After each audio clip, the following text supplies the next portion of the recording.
देखिए, दूसरे चरण के लिए मतदान हुआ समाप्त और 1202 प्रत्याशियों का भाग्य ईवीएम में कैद हो गया। दैनिक जागरण ने इस खबर को प्रमुखता से उठाया है। हालांकि हर अखबार में इसे जगह दी गई है। लोकसभा चुनाव के दूसरे चरण का मतदान खत्म हो चुका है। दूसरे चरण के तहत 61.4% मतदान दर्ज हुआ है। त्रिपुरा में सबसे ज्यादा मतदान हुआ है, 78%। इसके बाद मणिपुर में 72.2%, छत्तीसगढ़ में 72.5% मतदान हुआ है और पश्चिम बंगाल और असम में 70% से ज्यादा मतदान दर्ज हुआ है। लोकसभा चुनाव के दूसरे चरण में 13 राज्यों तथा केंद्र शासित प्रदेशों की 88 सीटों के लिए वोटिंग हुई। देखिए, तस्वीर जरा आप देखिए, लोकतंत्र की खूबसूरती ये तस्वीर बयां करती है, क्योंकि मतदाता अपने घरों से बाहर निकले। लेकिन देखिए, ये थोड़ी चिंता की बात इसलिए भी है मोनिका, कहीं ना कहीं पहले फेज की बात कर लीजिए या फिर सेकंड फेज की बात कर लीजिए, दोनों ही फेजेस में जो मतदान का प्रतिशत रहा था, देखिए आज सभी अखबारों की ये सुर्खियां हैं। मत प्रतिशत हालांकि मोनिका कम रहा है।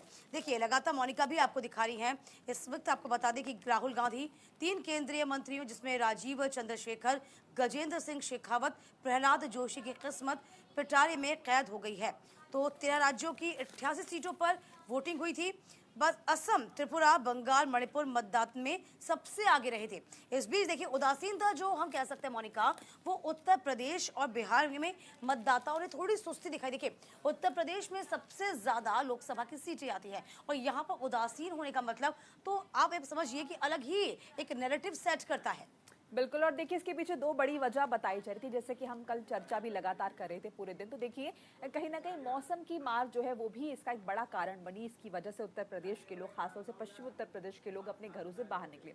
और जो दूसरी बड़ी वजह सामने आ रही है वो आ रही है कि लोगों का कॉन्फिडेंस, लोगों को ये लग रहा है, जैसे कि लगातार बीजेपी की तरफ से कहा जा रहा है 400 पार, तो लोग ये मानकर बैठे हैं कि सरकार तो एनडीए की आनी है, ऐसे में क्यों मेहनत करनी, अपने घरों से बाहर निकलना। इस तरह की बातें भी लगातार दीपिका ठीक है, ये होता है, ये परसेप्शन बना हुआ जैसे कह सकते हैं कि कहीं ना कहीं जब वोटिंग कम होती है या मतदाता घर से बाहर नहीं निकलता तो ये मान लिया जाता है कि शायद बदलाव नहीं चाहती है जनता, और यही एक बड़ी वजह रही है कि उदासीन हो सकते हैं। देखिए, आपने मौसम का जिक्र किया, मौसम में कहीं ना कहीं हीट वेव की चेतावनी जरूर जारी की गई थी, लेकिन उसके अनुसार कहीं ना कहीं जो चुनाव आयोग ने उसे जिम्मेदारियां और ये कह सकते हैं कि अलग अलग कार्यक्रम तय कर सकते हैं। देखिए, इस बीच आप देखिए, अब वो डेटा देखिए, हम आपको डेटा भी दिखाते हैं। ये देखिए, आप ये डेटा देखिए जरा, यूपी में कहां कहां मतदान हुआ, कितना प्रतिशत मतदान हुआ। अमरोहा में देखिए किस तरीके से 6%, 2024 की हम बात करते हैं तो 2019 में देखिए 6% कम मतदान हुआ इस बार। ये देखिए, डेटा जो है बहुत कुछ बयां करता है।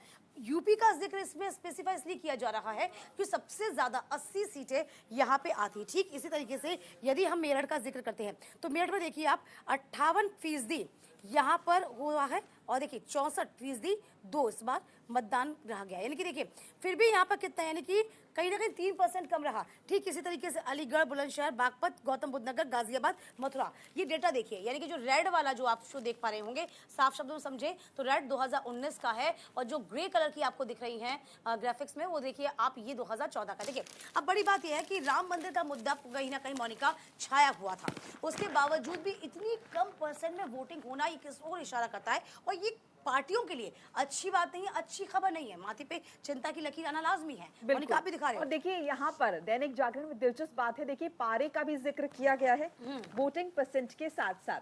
ये कहा गया है कि जहां पारा गर्म वहां पर वोटिंग कम। यानी कि कहीं ना कहीं मौसम की बड़ी मार जो है यहाँ पर देखने को मिली है।